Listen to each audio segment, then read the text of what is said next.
Facebook is testing a new photo uploader for iOS, according to a report by Josh Constein at TechCrunch.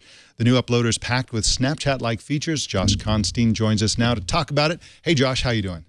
We're doing great. Thanks so much for having me on the show this morning. Thank you so much for being on the show. Now, before we get started, can you tell us what's going on with your background? That is amazing.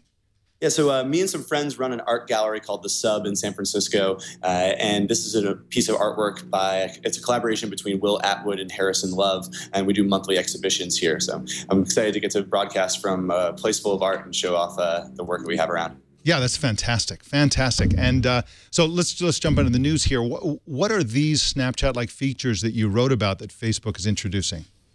So basically, when you upload photos now, Facebook doesn't want you to just leave them how they are, because those are kind of boring. I think people have seen so many sunsets and cute selfies, but we want something different. And so now Facebook is going to allow you to do a bunch of things to your photos before you upload them. The big one that's the most Snapchat-like is that you can overlay text over your photo. So you can choose a different color, write something, and then it'll get pasted right on top of the photo. And let's see, there's also a new set of filters that Facebook's added. So previously, Facebook photos had the option to be filtered, but now there's a really cool interface where you basically swipe your finger across the screen and it'll pull on different types of filters. So there's ones themed after the different seasons, like a really bright one for spring and a really muted one for winter, as well as a black and white one you saw above. And then you can also add stickers on top of your photos. So Facebook has its own sticker packs that it originally launched for the Facebook Messenger, and they were designed by a woman named Sophie C. But Facebook's found such success in them that it's brought them across all of its products and now you can lay them right on top of your photos. So you could put things like googly eyes or a mustache on it on one of your photos, or add little funny characters that they have that are sort of like grander, more artful emoji. So Josh, Facebook has been sort of chasing Snapchat for a while now, trying to purchase it, failing at that, and then kind of watching Snapchat just take off, especially with the young people. Do you think that just adding filters and text over images is going to help Facebook keep up or catch up? Or do you think that it's still missing the sort of essential Snapchatness, which is the disappearing aspect of the messages? Yeah, I think the ephemerality of Snapchat really gives it a unique feel, and really just the feel of using that app is so different. It's so full screen. It's about constantly being immersed in this visual communication, whereas Facebook is more about communicating in text and with a lot of different types of mediums.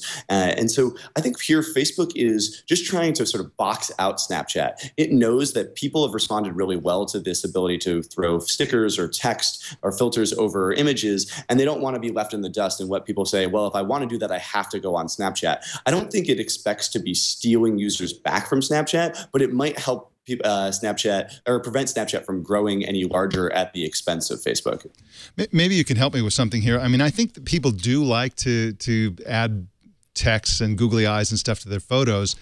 They like to do it, but do they like to get it? Do people want this kind of thing in their stream? In other words, when they get the collective stream, do they want is it appealing to a majority of Facebook users to get that kind of text, enhanced pictures and so on in their stream?